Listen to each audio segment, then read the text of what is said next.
gbogbo ojú tó wò mí káàkiri ayé, mo kí wa lọ́kùnrin lóbìnrin lọ́mọdé lágbà nínú ilé yìí, mo kí wa kú dédé àsìkò yìí, àsìkò ojú ọjọ́ ti rí ẹ̀dẹ̀ odò bí a kú oṣù tuntun lọ́sẹ̀ tuntun níparí ọ̀sẹ̀ tá a mú oṣù tuntun lónìí. Ọ̀sẹ̀ tuntun ìyẹn di ọ̀túnla sígbà tá a wà yìí, ìyẹn ní ọjọ́ ajé, ṣùgbọ́n lónìí tó jẹ́ ọjọ́ àbámẹ́ta a kú oṣù tuntun lẹ́ni àbámẹ́ta tí í ṣe ọjọ́ sátidé ọjọ́ kìíní oṣù kọkànlá ọdún 2025. bí eré 2025 máa ti ń kẹ́rù, ó ti kẹ́rù pàápàá bọ́bá lóṣù tó ń bọ̀ kẹ́rù tán pàápàá nù. Ọlọ́run má jẹ́ kóṣù náà kókó wa kọ́dún náà kókó wa mẹ́rù lọ, Ọlọ́run má jẹ́ kó dí wa mẹ́rù lọ. A ti bọ́ sóṣù bàbàbà àfẹ́ ìparí ẹ̀ báyìí, ó kó oṣù kan lẹ́yìn eléyìí kí oṣù bàbàbà parí. Ọlọ́run má jẹ́ kí December kó wa mẹ́rù lọ. Ẹ wá nǹkan fìdílé tàbí kí ẹ fìdílé nǹkan.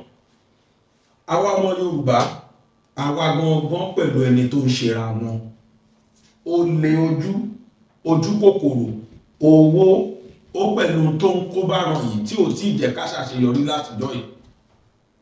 Ogun Fúlàní tó dé lọ́sàn-án gan yìí, àwọn alábọ̀dé àárín wa pẹ̀lú àwọn tí wọn ò jẹ́ kógun yẹn tí ì ṣẹ́. Mo rí alleged video kan, allegedly, how far true it is I cannot say.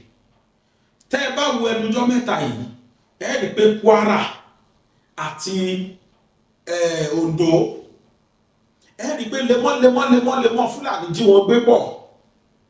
Àwọn àṣírí kí ló ṣẹlẹ̀ bí méjèèjì ni mo mú wá fún wa tí mo tó tú tí mo fẹ́ ká wá wò. Ẹnì kìíní sọ tiẹ̀, ẹnì kejì sọ tiẹ̀. Àwọn tó wà nídìí jíjìyàn gbé tó wá gbalé gbọ̀nà ní Oǹdó àti Ìlọrin. Ẹ jẹ́ bẹ̀rẹ̀ láti ibi t'Oǹdó. Àwọn tá a pè pé kí wọ́n máa ṣọ́ wa tán jẹ́ lẹ́ṣọ́ ààbò gangan tá a mọ̀ s'Àmọ̀tẹ́kùn. Kò ní yà wá lẹ́nu pé a gbọ́ wípé àwọn gan ni wọ́n gbàbọ̀dè fún wa nílẹ̀ Yorùbá. Jíjí gbé tí wọ́n jí àwọn ará Oǹdó gbé, oríṣiríṣi atrocities la gbọ́ pé commandant àwọn Àmọ̀tẹ́kùn l'Oǹdó ni ó ń commit. Kódà wọn ló ṣẹ̀kọ́lé kan sí Èkó, tó bá ti ń lọ á kó àwọn èrò lẹ́yìn, á kó àwọn ọmọ àwọn Àmọ̀tẹ́kùn á kó wọn lẹ́yìn, ṣùgbọ́n tó bá ti fẹ́ délé á ní kó dúró bì kan, á dá wọlé. Wọ́n wá ní Ghana must go oríṣiríṣi ló ń gbà wọlé sínú ilé yẹn. Níbo ló ti ń rí? Alleged, ẹ̀jẹ̀ tó tún sọ alleged, a gbọ́ wípé bóòtọ́ ni mírọ́ ni ń tà gbọ́, káàdì rẹ̀ lẹ́rìí fún tó wá sọ̀rọ̀. Ó làwa náà ṣe fẹ́ mọ̀ pé jáde ẹ̀ tó jẹ́ commandant wọn. Kódà àwọn mẹ́ta tí wọ́n sọ pé ó mọ̀ wípé àṣírí òun ti tú sí lọ́wọ́, wọ́n ló declare àwọn wanted. Ìkan lára àwọn tó declare àwọn wanted ló wá sọ̀rọ̀ yìí. Ìdí tó fi declare àwọn wanted. Kódà gbogbo tútítọ̀ ń pa tẹ́lẹ̀ tí commandant wọn yẹn pa ní civil defence kó tó kúrò ń bẹ̀, kó tó wá di commandant Àmọ̀tẹ́kùn, gbogbo ẹlọ́kùnrin yẹn sọ. Inú mi bàjẹ́ gan, ọ̀dọ̀ Yèyé Dára ni mo ti rí fídíò yẹn. Inú mi dẹ̀ bàjẹ́ púpọ̀ pé àwọn tá a tún wá ní kó ṣọ́ wa rèé o, tá a tún gbọ́kàn lé. Nígbà tí ọmọ Yorùbá bá ti lọ ní èsì mọ́ Fúlàní, ọ̀nà àti ṣàṣeyọrí dà. Nígbà wo ni gbogbo wàhálà ìgbà wo, báwo ló ṣe fẹ́ yọ? Nígbà tó jẹ́ pé Yorùbá fúnra àwọn ẹlẹ́tọ̀ọ́ ààbò gan ni wọ́n tún gbàbọ̀dè. Báwo la ṣe fẹ́ ṣàṣeyọrí? Báwo la ṣe fẹ́ yọnú ẹ̀? Ọ̀rọ̀ rẹ̀ o. Kí n tó sọ̀rọ̀ jù, ẹ jẹ́ ká lọ gbọ́ ọmọkùnrin yẹn ká gbọ́ ohun tó sọ. Good morning to the good people of Ondo State. Yes, ẹ mọ̀ mi orúkọ mi ò yí padà. Ẹkújùmí Julius, PKA General Adon Àmọ̀tẹ́kùn. Bó ṣe ń lọ, agbọ́dọ̀ máa update yín bó ṣe ń lọ Ondo State Àmọ̀tẹ́kùn. A ti rí gbọ́ lánàá, gbogbo wa láti rí kà ní newspaper dẹ̀ gbọ́ lé rédíò pé Commander Adétúnjí Adélẹ́yẹ ó lóun suspend èmi Ekujumi Julius, Victor Akinsipe and Abu Taiwo torí tí kíni ìdí tó fi suspend wa. Ó ní wọ́n tún declare wa wanted. You are ignorance of the law. You are ignorance of the law because you don't know anything. Ìgbà tí àwọn èèyàn mọ̀ ẹ́, iná náà mọ̀ ẹ́ mọ̀, òpó náà, NEPA, iná náà mọ̀ ẹ́ mọ̀ tó ń ṣe. Tí o mọ̀ pé ara ìwà tó hù ní civil defence, ara ìwà tó hù ní civil defence tí Ọbásanjọ́ fi lé ẹni. We know your history. Lóòótọ́ láti gbọ́ pé tó bá kúrò l'Àmọ̀tẹ́kùn, although Àmọ̀tẹ́kùn will never succeed.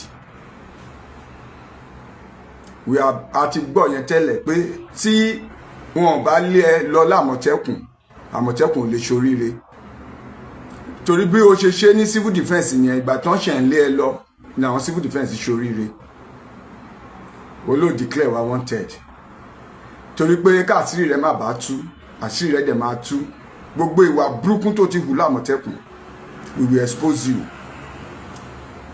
Adétúnjí Adélẹ́yẹ,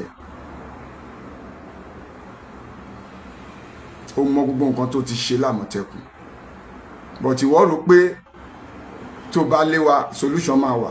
Kò ní sí solution, yẹn ló burú jù. A ṣe bẹ̀rẹ̀ sí expose ẹ báyìí ni. Now I'm calling on the state government now.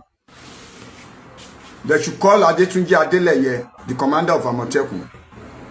Come béèrè lọ́wọ́ ẹ̀. Ìbọn Àmọ̀tẹ́kùn tó lòdù sí mọ́tò tó kó lọ sí Ọ̀ṣun state. Kí ló fi lọ ṣe? Ta ló lọ tà á fún? Ìyẹn 1. 2. Ilé tó lọ kọ́ sí Lẹ́kí l'Ékòó tó yẹ pé gbogbo àwọn escort ẹ̀ tó ń bá ti ń tẹ̀lé tó ń bá ti fẹ́ débẹ̀ á pààkì wọn sọ̀nà, á gba mọ́tò lọ́wọ́ driver ẹ̀. Òun nìkan ló máa ń gbé mọ́tò débẹ̀. Wọ́n dẹ̀ máa ń lòdò owó lọ láti bí ni. Ẹ bèèrè lọ́wọ́ Adétúnjí, ibi wo ni ilé yẹn bí ló ti rówó fi kọ àti pé kí ni báwo ni ọ̀rọ̀ ilé yẹn ṣe jẹ́. Tá fi máa gbé àwọn físà dé ọ̀nà, tá máa drop wọn tó ní gbé wọn délé yẹn.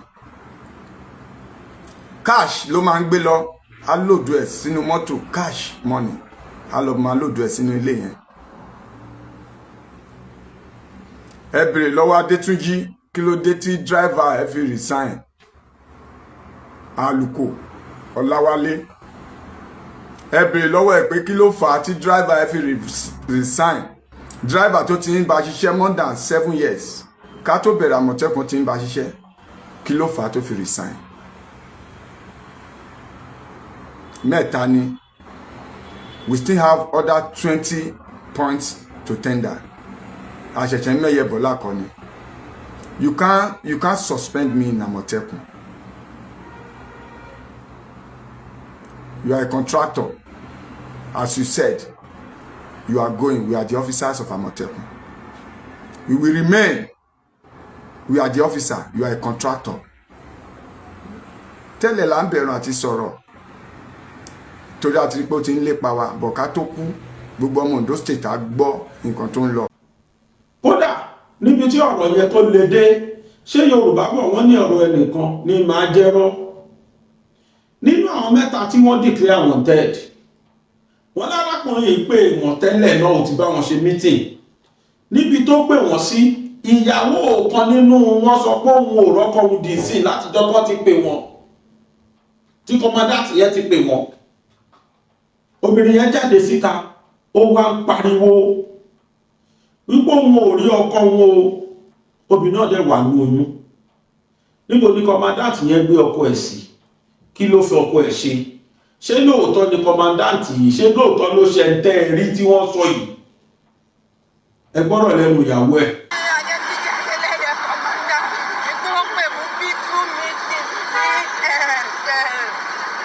Àmọ̀tẹ́kùn commander pé ó pè fún peaceful meeting, wọ́n lè ṣẹ̀ṣẹ̀ based on appointment letter issue. Wọ́n dẹ̀ lọ ní senior staff club níbí báyìí àti báyẹn àti thursday mi ò rí ọkọ ọkọ mi mi ò rí ọkọ mi. Mi ò lọ torí pé wọ́n wá sílé ẹni kẹta wọ́n lọ wọ́n níbọn wọ́n rà àwọn bọ́ìsì tí wọ́n ní ilé ẹni kẹta yẹn so we are scared to go out. Mo máa ń lọ ṣàánú mi ẹ ṣàánú mi.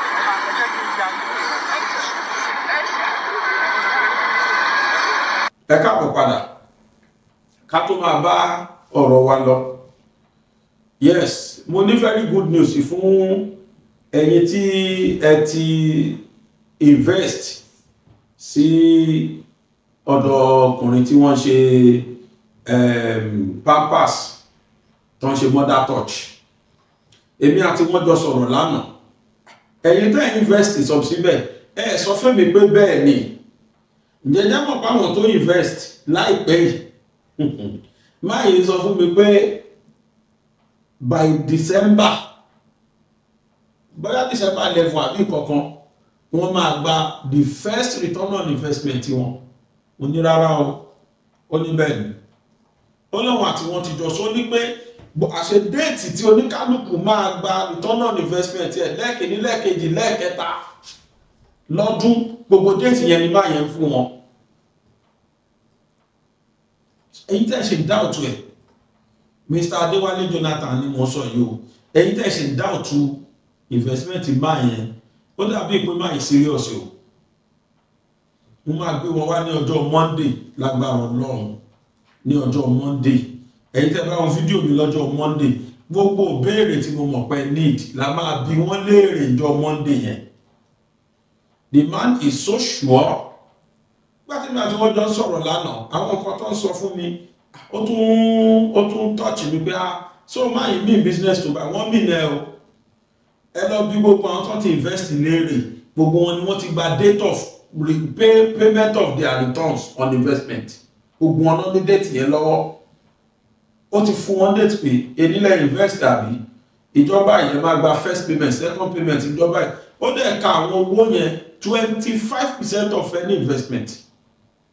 Mo tún ti bẹ̀ lánàá ó sọ fún mi lánàá pé bàbá Gbàgede máa ń tọ́ ṣe pè mí lánàá nìyẹn wọ́n ní kí n máa advertise wọn. Mo wá sọ fún wọn pé àwọn kan ṣe ń gbọ́ ni ẹ lè close ẹ̀ bẹ́ẹ̀ àwọn kan ṣe ń bọ̀ lọ́nà àwọn kan retí kẹ́ ẹ san first payment fáwọn èèyàn àwọn kan sì lówó lọ́wọ́ tó jẹ́ pé wọ́n retí first payment yẹn pé ẹ san tẹ́ bá sọ bá àwọn náà máa wá ni. So date of returns bẹ́ẹ̀ bá ṣe invest ló ti máa fún yín tí ó dẹ̀ sí nǹkan tó máa yẹ. So ìyẹn náà tún jẹ́ assurance kan láti ọ̀dọ̀ títí ẹ̀ again lágbára Ọlọ́run máa gbé wá níjọ́ Monday. Ẹni tí ẹ bá sì wà ní interest because èmi ti sọ fún lánàá pé for now ẹ gbàgbé pé ẹ fẹ́ close investment àwọn kan sì ní interest àwọn kan sì máa wá.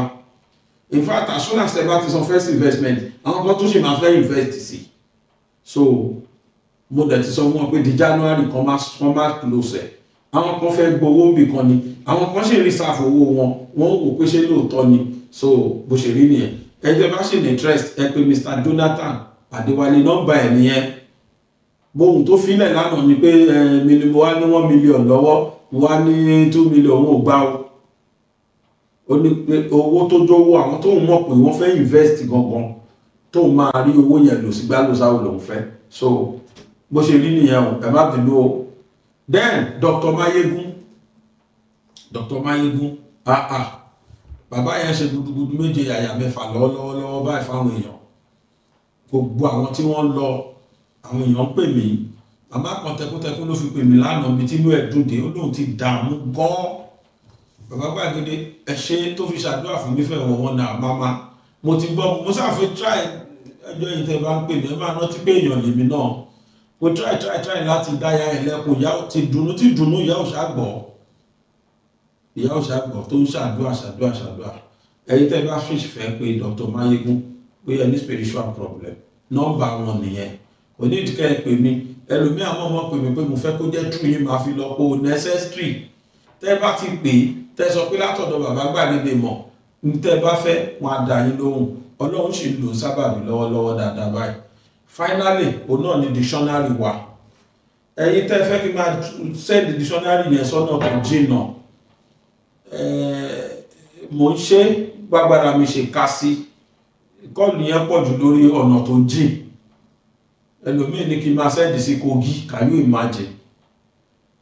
Adẹ̀ tí ń wá route àwọn ìgbóná tí ń wọ̀ wọ̀n ìgbóná tí ń wà àwọn mọ́tò yẹn kọ̀ọ̀kan bẹ́ẹ̀ àti ń try ẹ̀ so 29,000 ni a ṣe ń ta ó sì wà bíbá.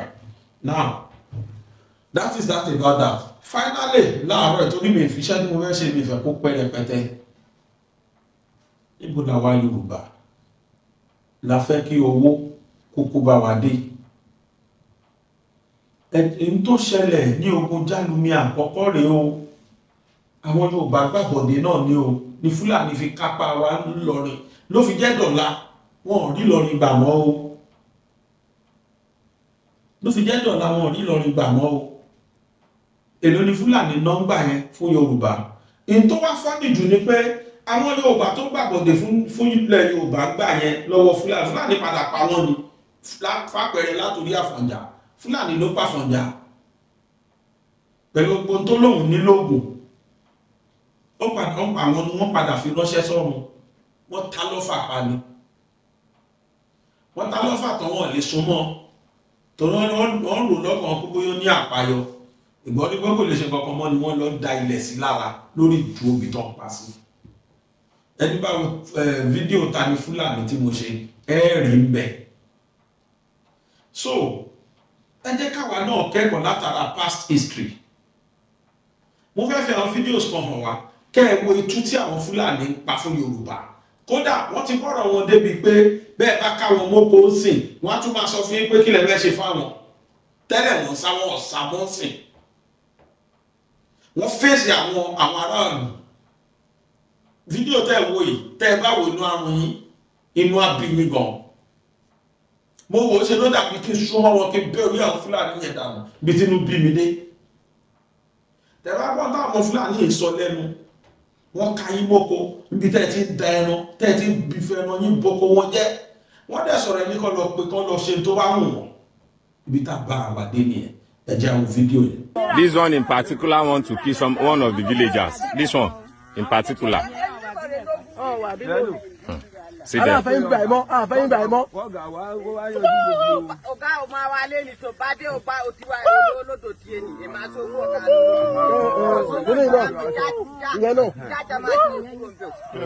Ọ̀gbẹ́ni ọní kẹ́ má da ẹ gbọ́dọ̀ dá màálù. Mo ní pé bẹ́ẹ̀ ṣe ń bọ̀ bí láì níbọn lọ́wọ́ olórí burúkú àwọn pípù yìí. Olórí burúkú ni wọ́n. Olórí burúkú lélẹ̀.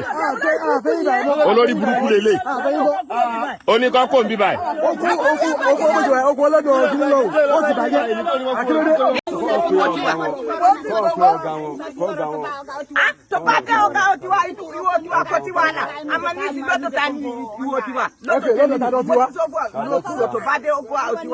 Ó ní kẹ́ má da màálù ẹ má da màálù kọ́ ga yín ẹ pé ọ̀gá yín kó máa bọ̀. Ṣé gbọ́? Irọ́ ó ní kí n lọ pè ń gbà yẹn. Ẹ̀gbọ́n nǹkan tó ń sọ ni.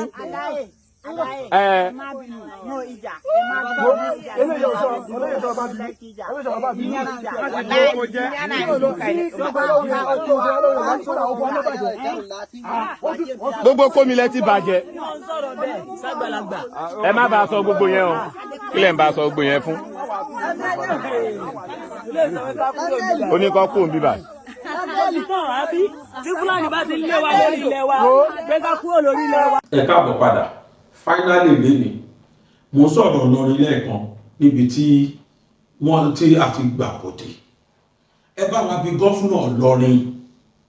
Ṣé lóòótọ́ allegation tí bàbá yìí fi kàn án? Màá ní kí wọ́n play video bàbá yẹn. Ìyẹn lè má máa fi ṣe lọ. Káwa náà jókòó ká gbọ́ tí bàbá yẹn sọ lórí gọ́fúnà lọ́rin. Bó ṣe mọ̀ ń pa pípa tí wọ́n wá pa Yorùbá mọ́ lọ́rin. Eléyìí kó jẹ́ ẹ̀kọ́ fún àwọn inú mi dùn.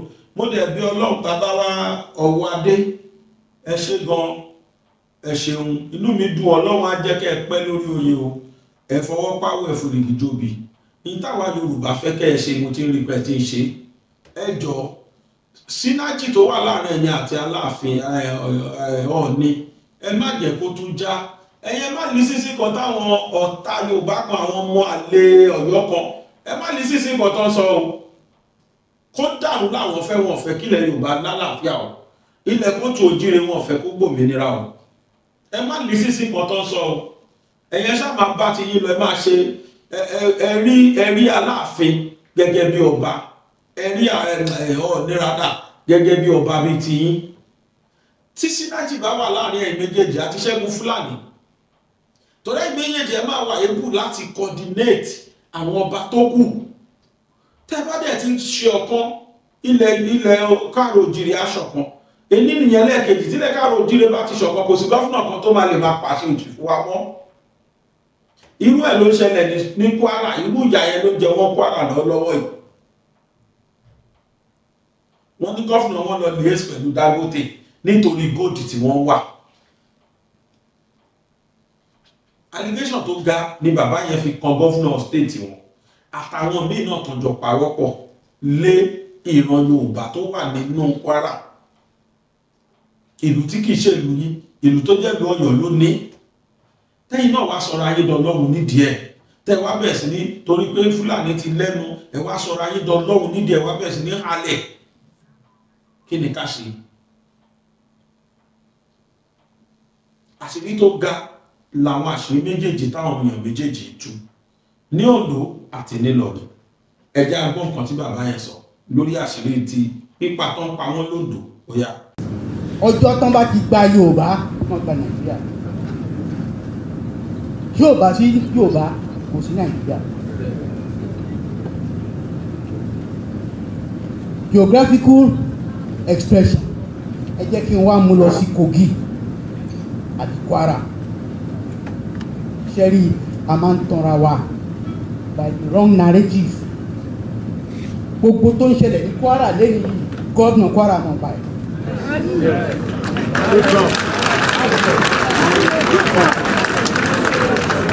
ó mọ̀ ń pa ẹ̀ àjẹ́ndà ẹ̀ ní kínibomi bàbá tèmi tó bí mi àwọn náà jọ bẹ̀rẹ̀ Kwara bàbá mi is Michael Aṣáájú the first journalist from the old northern Nigeria.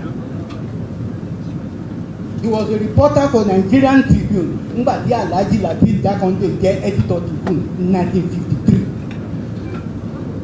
So Kwara tẹ́ ẹ sọ north ló wà. But tí ó bá jẹ́ wá ti Kwara tó jẹ́ Yorùbá onímọ̀ ṣe máa classify ẹ̀. 1967 wọ́n dá 12 states sílẹ̀ appreciate Awólọ́wọ̀. 12 states tó ń dá sílẹ̀ ní 1967 under Gowon Awólọ́wọ̀ ló dá sílẹ̀ nígbà tó máa pè Kwara wọ́n pè ní West Central State West ni wọ́n pè Central State Lọ́kọ́jà ló yẹ kó jẹ́ capital wọ́n mú bẹ̀rẹ̀ sí Ìlọrin ọ̀rọ̀ yẹn di ìjà ní Supreme Council of Yakubu Gowon àwọn Fulani Northerners wọ́n ní wọ́n nígbà pé wọ́n lè gbà kó jẹ́ West Central State àwọn Yorùbá ní Supreme Council wọn láwọn yóò nígbà kó jẹ́ North nípe ní North so they came to a compromise a máa pè ní Kwara Kwara yẹn ni orúkọ táwọn Nupe ń pe River Niger wọ́n fi ń pè ní Kwara lẹ́nu Bangboye ni gómìnà Kwara ẹ̀yin tẹ́ wá láti Ọ̀fà before 1967 creation of Kwara kò sí ọba Yorùbá tí wọ́n bí yàrá ìyá ẹ̀dá tó lè wọ bàtà níwájú Sùlùgàmbàrí tó máa ń ṣe mítì kò lè wọ bàtà ó láti fi ẹsẹ̀ rìn wọ́n ń bẹ̀yẹn ni because òun ni olórí fádà mi ló kọ átíkù yẹn ó wá sọ fún Bangboye wa ní látẹ̀ní lọ gbogbo ẹ̀yin ọba ẹ máa wọ bàtà yín so that was the first court wọ́n ń wọ bàtà tẹ́lẹ̀ wọ́n wọ bàtà Yorùbá dẹ̀ ni wọ́n ọba Yorùbá ni wọ́n ṣe rí ní Kogi mo lọ aṣọ tí mo wọ̀ yìí ẹ jọ̀wọ́ aṣọ tá a fi sin Chief Cornelius Adébáyọ̀ ni ní last week aṣọ tí mo wọ̀ yìí àti fìlà yìí la fi sí wọn mo wọ̀ wá sí bí on purpose because káníkù yẹn ò ṣẹlẹ̀ ìyà tó ń jẹ wá ní Kwara lẹ́yìn yìí Adébáyọ̀ níbà àti permanently secure Kwara fún wa but the coup of December 31st by Buhari brought back the Fulani dominance in the military. Nígbà yẹn ṣẹ́rí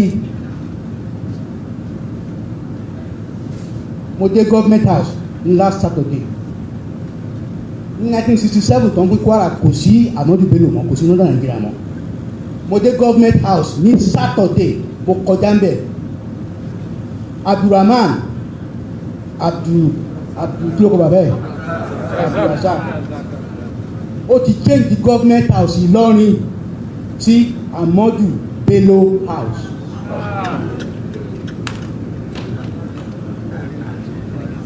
Kí ni ìtumọ̀ yẹn? Ahmadu Bello house is the government house of Ilorin and Kwara state consists of many ethnic nationalities. Gbogbo wọn kọ́ ni Fulani. Kí ni subliminal message tó ń sọ fún wa? They are back. What am I trying to tell you? Abubakar Bukola Saraki, gbogbo wọn, they are in the same camp. Ṣẹ́rí Amẹ́ríkà tó máa fẹ́ dì pẹ̀lú yín, ibi tí owó wà, wọ́n máa touch yín. When they touch your money, your purse, they've got you. Ẹ jọ̀ọ́ sà, ẹ jẹ́ ká collectively ronú, ká collectively ronú. And I'm going to talk about finance. Gbogbo àwọn tó ń da ilẹ̀ Yorùbá rú lẹ́yìn tó ń jẹ́ Fulani, every kobo of their money is domiciled in the southwest. Southwest wọ́n ti ń make owó tó fi ń pa wá tó fi ń destroy wá southwest ni. Dangote ní southwest gbogbo wọn southwest wọn ò ṣe kó company wọn lọ sí náà. Because there is no buying power tó lè ṣe ibi nìkan ni àwa la lómi owó àbú náà fi ń ṣàdúrà nìkan.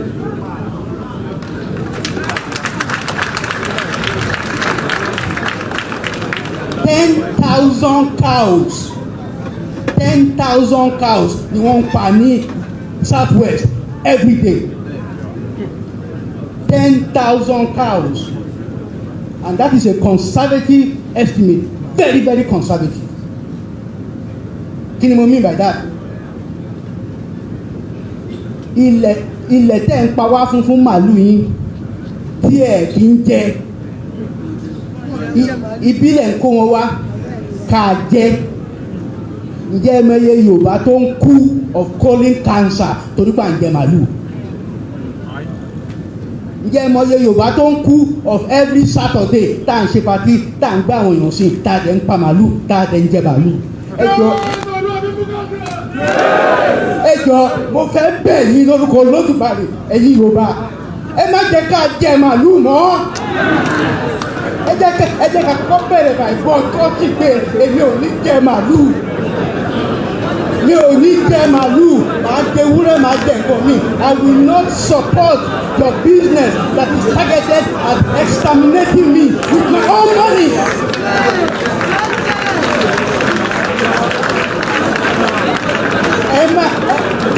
Tá a bá jẹ màálù, tí Yorùbá bá láwọn ò jẹ màálù mọ́, they will go bankrupt. Because wọn ò ní jẹ. Let us do what we can do as an individual. Ẹ torí Olódùmarè, ẹ torí àwọn ọmọ yín tó ń bọ̀, ẹ torí ọjọ́ iwájú, ẹ má jẹ màálù. Ẹ má jẹ màálù tó ń pa lágbègbè tó ń pa lẹ́yìngbà. Ẹ jẹ́ kán jẹ fúnra wọn. When they feel that they have no money coming from you, you've made a statement. You have made a clear statement. Ẹ jọ̀ọ́. Mo take time ni mo sọ from my heart ni mo sọ from my heart ni ẹ jẹ́ ká support àwọn brothers wa ní Kogi ní Kwara because border wa nìyẹn. ìlú mi sí Òmùwò is 20-something kilometers. ìlú mọ́dà mi Ìyàmóye àti Òmùwò láì kan lásán ló yà wọ́n. tán bá ti wọ̀ wá wọ́n ti wọ̀ wá ń bẹ̀ yẹn wọ́n ti wọ̀ yín. ẹ má jẹ́ ká separate ara wa. àǹtara òkè àǹtara àṣàlẹ̀ ìkànnì wa ẹ má jẹ́ ká separate ara wa. òyìnbó ló separate wa fún àwọn Fúlàní kí population wọn lè wà enlarged because they were foreseeing that they needed that to control Nigeria. mi ń ṣara òkè mi ń ṣara Hausa o. Yorùbá paraku ni mí kò sí yàtọ̀ láàrin èmi àti ẹ̀ bàbá kan ìyá kan ló bí wa. tẹ́ ẹ bá dáadáa wà ó ń bọ̀. wọ́n ti wọlé ní Ṣàgámù wọ́n ti wọlé ní ọ̀nà Pọ̀tàgì wọ́n ti wọ everything wọ́n ń bọ̀ o. mo dúpẹ́ lọ́wọ́ yín. I thank you very much for inviting. A lot of Nigerians don't appreciate our history. They don't also appreciate what has been happening in this country, especially in the past few years. I believe that if people know history, they will know why the Fulanis are doing this.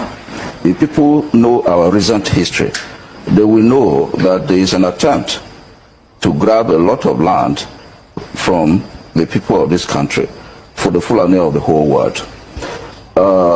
For people who don't know, the Fulanis have their original homeland in Guinea, that is in Futajalon. And they had an outing from Guinea. From 1804, the outing in Nigeria was represented by the Usman and Fodio Jihad. It succeeded. There was a caliphate which they established outside even the boundaries of this country, because the caliphate from Sokoto, if you go up country, it went into Chad, it went into Niger. And then from independence, we have had about 3 Fulani leaders who have led this country. But in the original homeland, which is Guinea, the Fulanis have not been allowed to lead Guinea. So Nigeria has become their second preferred homeland, where they are inviting the Fulanis of the whole world to come and claim as their own country. And people should realize this. And if we sit down here on our ancestral lands in this country, and somebody comes in to kill us, it becomes a problem. Let me just say this. Professor, I'm afraid I have to interrupt you. No, let me just say this. Just before you say what you say, or what you want to say, I want to ask, how do you have, how are you able to draw this thread? You have talked about history. Yeah. We all know that before now, yes, we fought intertribal wars. Yes. There were conquests every now and then. The Benin Empire, for instance, was quite expansive. Yes. And it also, made its own conquests. Yet nobody has been able, whenever Ifemodake is fighting, nobody is talking about prehistorical or, pre-colonial wars to justify what is happening now. The Ifemodake war is a local phenomenon. In Nigeria, what happened?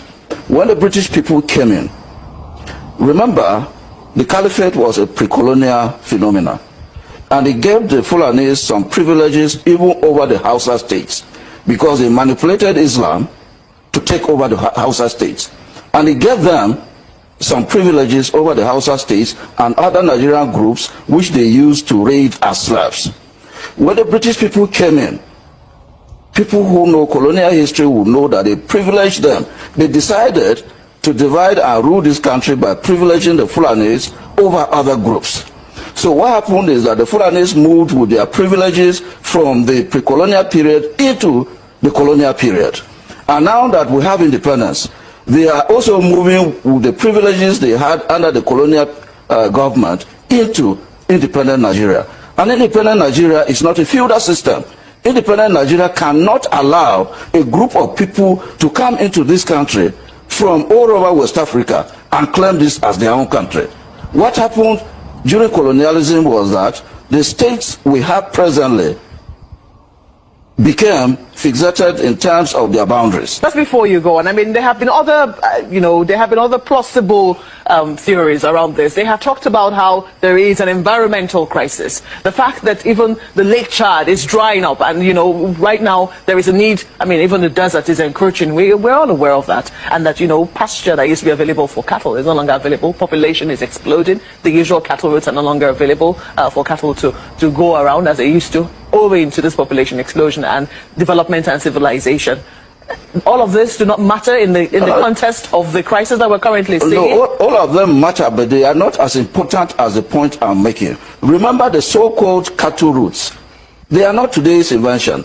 These are cattle routes which were established when the jihad succeeded and there was a Fulani, there was a Sokoto Caliphate. So the cattle routes then were established for the Fulani of the whole West African sub-region to come in and out of the country. Let's look at the Fulani question clearly. Yes. Where is the Fulani question taking Nigeria? Well, there's only one way it is taking Nigeria, is to destroy the country, to destroy the space. Well, it has destroyed the country, and that's why I say we have now a space, is to take over that space and drive away, kill as many as they can kill, rape as many as they can rape, do whatever, plunder as many as much they can, and take ownership of a place that never belonged to them. That is where they are taking Nigeria to. And the resistance that will follow their ambition, their nefarious plans, is that will bring now the confrontation that will nail the coffin of a place they used to call Nigeria. It will nail it? Oh yes, certainly. There's already a coffin? Certainly, certainly. There's no doubt in my mind. The Fulani they may be politically savvy because of their advisors in Britain and US, but they are too unintelligent to want to take over the space called Nigeria. They are too unintelligent to think that they can ever become owners of this place. It's just not possible. Is that not a conspiracy Intelligent theory? people will not attempt. Any intelligent people who cannot take over ordinary Biram in Plateau State, who have tried for more than 25 years and they have not been able to conquer Biram, just Biram, and take it over, who have never dared to attack a single village in Lantan, will now dream that they can overrun the entire Igbo land or overrun a Yoruba land. But where is that theory coming from? Which theory? This theory of Fulani wanting to take over our land. Is it not a conspiracy theory that might tear us apart? No, it's not a conspiracy theory. They tried in Plateau. Plateau is almost 100% a Christian place. Bauchi is about 80% Christian. Nasarawa is about 90% Christian. Niger State is about 60% Christian. But see what is there now. Benue had been completely ravished. Kogi State is under continuous attack. And they come, they displace the people there, they settle there. When you go to Sango Katav has virtually become a Fulani enclave, which wasn't so 20 years ago. It wasn't so during the time Lekwot gave them resistance. What I'm saying, therefore, is that the way they have plundered Benue, that people there can no longer go to their farms, they go into the houses, kidnap, rape, so on and so forth. The plan is to continue, once they will have taken over the whole place, is now to move downward south. They've now moved to the east, they've moved to south, they've been killing people in Delta, they're doing the same thing in Yoruba land. Let me land. You can now see that it is the same pattern. That was the way it started when between 1804 and 1880, Yumfa, the supreme head of the Hausa kingdoms, of the Hausa 7 kingdoms, were massacred, and they took over and then installed emirs in these places. And they've not relented. It's the same dream that they want to continue now that they had a man who had greater sympathy for their cause than they ever had. Then what is unique about the Fulani that gives the Fulani the boldness to make the attempts you have just described, which the Sultan will not agree with you? I know Sultan now, they've now seen, that's what I'm saying, they've now seen that it's not possible, that they're just being stupid and misguided by their few leaders who are selfish and ignorant. Who are you? 6 million of you. Who are you? What is it that's emboldening you that you continue this murderous journey? It's not about ransom. They just want to pass a message. We can come in. We can do what we need to do. And there are some hardliners in this government that are sponsoring this kind of narratives. They just want to show that they can Islamize this country. They think about Taliban. They think about the Mujahideens, and they want to replicate it in this country. And they don't care what happened. They simply don't care. As long as at the end of the day, there's Sharia, and there is whatever thing they have in their head, and they want to achieve. So these people that are sending messages are sponsored by Nigerians. You remember this Boko Haram issue started since 2012. Yeah. And I was in the military intelligence that time. We arrested those people. It is my organization that actually conducts interrogation and interview. And they mention names. I mean, I can't come on the air and start mentioning names of people that are presently in government now that I know. Presently in government. That the boys that we arrested mentioned. Some of them are governors now. Some of them are in the Senate. Some of them are in Asuri. The intention is to Islamize Nigeria and practice Sharia. And it doesn't matter if some people die. It doesn't matter if you're embarrassed. It doesn't matter if our economy has generated. Look at the interest rate. Look at the inflation rate. Look at the debt profile of Nigeria. They don't care. As long as at the end, the Quran is at the sea. So some people in this country have this mindset. And we must tell the truth. If you tell the truth, you die. If you don't tell it, you die. Some people have this mindset to Islamize the nation. And they are in the government. And people know them. The DSS know them. The NIA know them.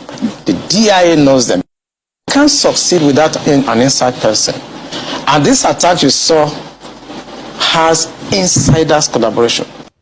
Now, we've always said Fulani Islamization Nigeria. There are people bent on Islamizing Nigeria.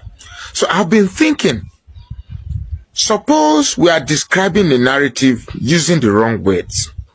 Suppose it is actually a Fulanization agenda and not an Islamization agenda. Islam to me is just like a peg. You know, when you wash your clothes and you anticipate there's going to be wind, you use peg to hold your clothes on the line so that the winds does not take your clothes away. Suppose Islam is merely a peg that is aimed at holding you together so that the wind does not take your ideology away. You see, the most difficult thing to re-educate is an ideology. Now, suppose we replace the idea or the apprehension that there are people that want to Islamize Nigeria to there are people that want to Fulanize Nigeria. And by Fulanizing is by redirecting the instrument of power to the hands of the Fulanis. Now, let me take you through a small journey. Part of this journey I had described before. During Jonathan and Buhari, remember the infamous statement that the dogs and the baboons will be soaked in blood. And Jonathan, at that time, felt he was alone Nobody wanted to hear from him because the Southwest media have already described him as a weak, drunkard, sheep, and all the negative narrative. I don't want to go back so that I don't elongate this video longer than it is necessary. But we all know, right? Okay. Then Buhari came into power. Remember all the cattle ranch, all the ruga, all the livestock, whatever, and all the nomenclatures invented just to establish the Fulani dominance in Nigeria. I will still not forget a particular video I saw where Buhari opened the borders for myriads of Fulani indigenous, non-skilled workers, non-skilled individuals that trooped into Nigeria. Where are they? There was a time that we had them on the streets, running after you, using their children to run after you, dragging your clothes to give them money. Suddenly, they have disappeared. No, they have not disappeared. They've blended in perfectly with you. Now, the whole idea of a Fulanization is to put Nigeria in a place where they can control, command and control. Now, let us leave history and come to the present situation we have. You know, I've been asking myself, Atiku and Rufai, what game are they really playing? Because I'm made to be aware that Atiku and Rufai met Buhari before he passed on. What was it they discussed? The whole idea of setting up this coalition, what's the idea? Now, when you add that to the fact that people are wooing Jonathan to come and to contest for the presidency, of course, Jonathan will not win. And if Jonathan is going to come across this video, let me just tell him, Jonathan, you will not win. Everything is just aimed at split. You know, sometimes I wonder, I hope it's a mere rumor because Jonathan has not I think with the viral nature of this news, I believe if it's a lie, Jonathan should have come to debunk it. But for Jonathan to remain silent, that means there may be an element of truth to it. But if it is truth, I would advise Jonathan not to do it because that will mean that I don't even know the right word to describe that would mean we are so cheap. You have finished. Your time has come and has gone. Be a statesman that you are. You are respected all over the world. Don't come and risk being reduced by contesting an election that you are not guaranteed to win. And why is it that the northern cabal will always use us in the south to destroy ourselves? Why is it that they don't want Obi? I will tell you for free. The Fulani cabal knows that a Peter Obi will upset the whole system, will change the whole formula, everything about what held the Fulani supreme, he will change it. I can assure you, when a Fulani man is running after a southern and come and be a president, Amechi, come and be a president, good luck, come and be a president, they are running after those they can control. If I tell you the main reason why they don't want Peter Obi, it's not because he's an Igbo man. Well, that may be there, but that is not the main reason. The main reason is that if this man becomes president, we can't control him. That is just it. We can't control. For those who are saying Peter Obi is weak. No. If you look at the how do I put it? The urgency with which they want power to come back to the north after spending just 2 years, you could see. Look, I'm going to say something that most Tinubu supporters may be happy that, hey, after all, what has said this. Look, if not for Tinubu's attitude and his corrupt tendencies and his criminal nature, I want to say Tinubu understand. Tinubu is playing back every game the Fulanis have played in Nigeria. He's playing back. everything. In fact, he's playing it back better. But the only problem is that he didn't carry everybody along. He has Yorubanized the whole agenda. Assuming he carried everybody along, you know, for they behind that 100%. But he made it a Yoruba thing, which is more or less like a Yoruba version of the Fulani agenda. And we don't want any tribal agenda in Nigeria. So, what is happening is that a Peter Obi is the biggest cog in the wheel of the agenda of the Fulani man. Even those, our Hausa brothers that are saying that they've been reawakened, they are not really, they realize, yes, that the Fulani, this merger with Fulanis have not benefited us. Time to revolt against this union. But the biases they've sown in your heads over the years, hate the Igbos, hate the Christians, part of it are still there. So it will do well for you to, you know, obliterate or delete those biases. Then we'll be sure that truly you have been awakened. But right now, if there's any meeting that has been made to say that an Igbo man will not be president, you let us know so that we'll keep our peace. Because obviously we can't continue the way we are.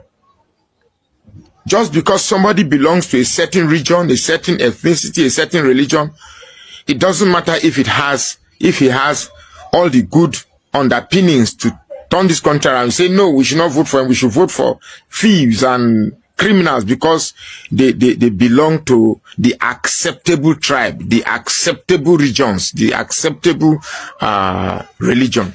No, Nigeria cannot work like that. A Fulani man ruled this country for 8 years. It is sheer preposterously it is a sheer preposterous effrontery. It is a sheer preposterous effrontery for another Fulani man to be showing his attention after 2 years. Now I want to. There must be something there. There must be something. And if you are a Nigerian, you are, to be very frank, all those kicking against Peter Obi, yes, I'm not happy, but I'm not angry with you. You are just a victim of a narrative that have shaped your mind over the years to hate a certain tribe. You're just a victim. Your mind is a victim of narratives shared to you that, Igbos will break this country. I will not allow it. You're just a victim. So with that, I feel pity for you. But for me, I want a country where I can fill my car, I can go to the market and feed my family. I don't necessarily want anything from the government except a good life. A leader that can bring policies that I can physically see that is transforming this country. So what do you want? For us to continue in this feeding and eating on propaganda that bears no physical development on us, or to embrace genuine development that you can actually see?